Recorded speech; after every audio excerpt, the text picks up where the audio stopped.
Lucas. Lucas dealing with a ankle injury. We'll get more information on that. A lot of lessons to learn in that football game.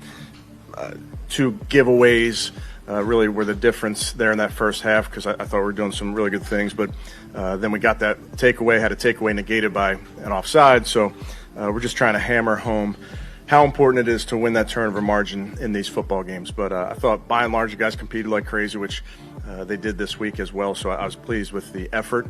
And then we got to still have that mentality that we got to get better every single day. And that's what the guys are going to do. With that, I'll take any questions. There shouldn't be. They're out of their sandbox. They were in the wrong area of their sandbox. We'll get that cleaned up. That's something that's kind of what I'm talking about, Tony, where things like that happen in these games. We have to clean that up. And even if you weren't on that rep, you're a tight end or a wide receiver, you can learn from that rep. So that should never happen on that play.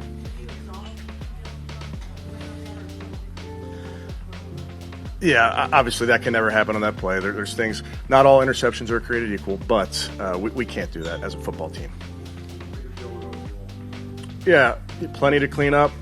There's some things that I thought he did well. I thought our offense as a whole on third down was very good early, which allowed us to stay on the field, because I don't think we were great on first and second down, but plenty to clean up. Yeah, those 2, us as coaches, we got to get them on the same page. That's we can never do that, ever.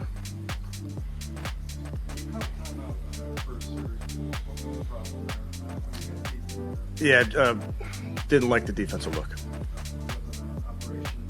No.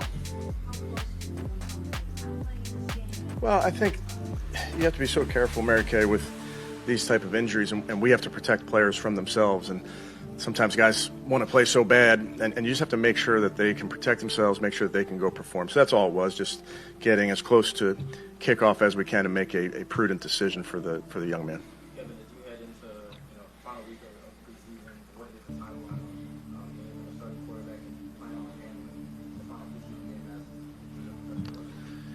So we will treat the final preseason game, in a dress rehearsal type way, in the sense that we're going to do a regular season schedule this week, Daniel. So we will game plan. Now, we won't run every play that we put in this week, but I want the guys to get used to getting a game plan, new plays, kind of evolving the offense, the defense, the special teams, so to speak. And then in terms of who plays and that type of thing, we'll talk about that later.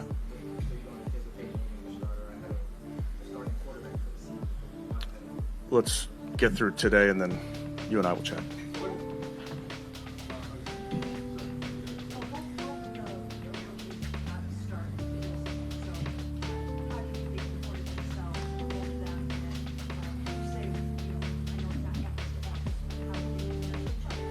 Yeah, I'm not going to compare our players, Mary Kay, other than to say I'm pleased with both those guys, where they are in their progression. They have the mentality that they're going to get better every single day, which I appreciate. That's really where our focus is.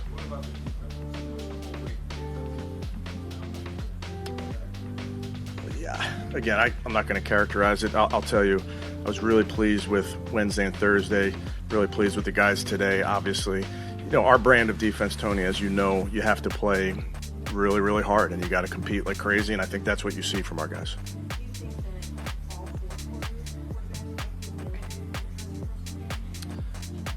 From a health standpoint, I hope so, but I'm not sure yet.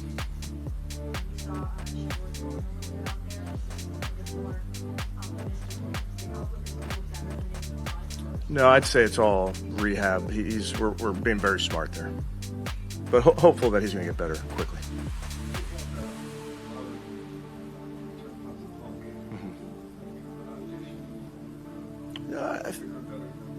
I think just all these guys were trying to get the proper amount of work for them, Tony, so that we can make our evaluations. That's all it is.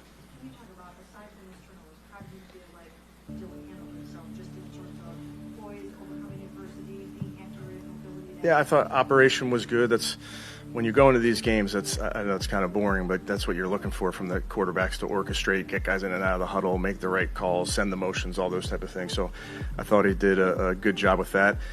He's got plenty that he's going to clean up.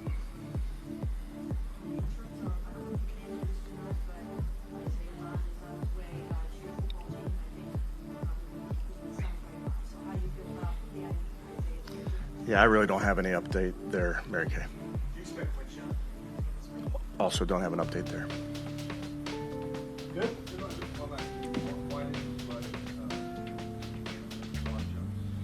Yeah, it kind of goes back to every single player, Tony. You're making a decision on what we think they need to get ready.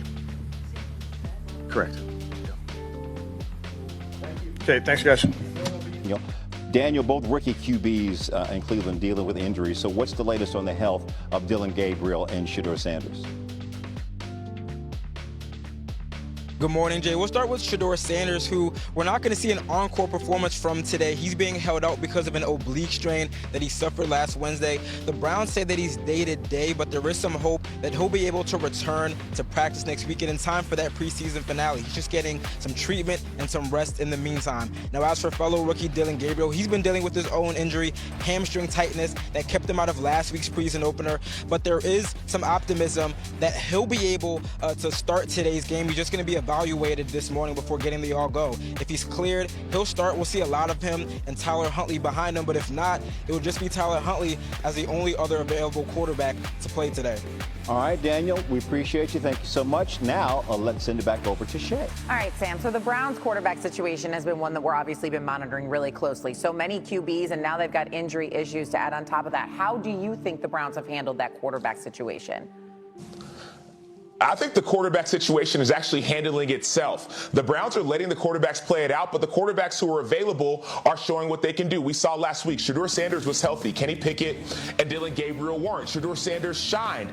He had another opportunity this week, but now Shedeur Sanders is injured. So this is not going to be a situation where the Browns have to pick. The quarterbacks will choose themselves and decide themselves based off of their availability and how they play. If Dillon Gabriel shines again, he would climb up the depth chart. If not, Shedeur may have another opportunity down the line to show what he can do as number 2. And Shedeur definitely did shine. He played 45 snaps in his preseason debut, 138 passing yards, 2 passing TDs.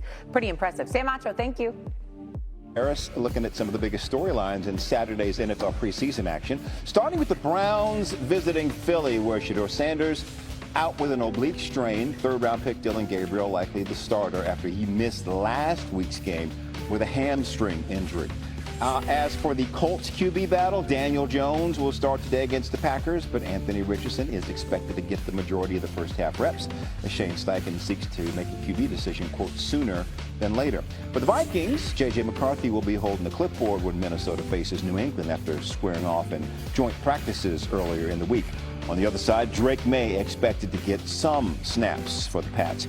Then at MetLife Stadium, Brian Daboll has not said if he will play the starters, but expect first-round pick Jackson Dart to see the field. Jets coach Aaron Glenn is also mum on if Justin Fields will play. NFL senior writer Jeremy Fowler and football analyst Sam Acho with us. Jeremy, where does Jackson Dart stand right now on the Giants' depth chart? Jay, he's pretty firmly the 2. I spent time at Giants-Jets camp, joint practice this week. Dart was the second guy in line most of the time. He was the second guy in the first preseason game. And I was told from somebody with the team that the expectation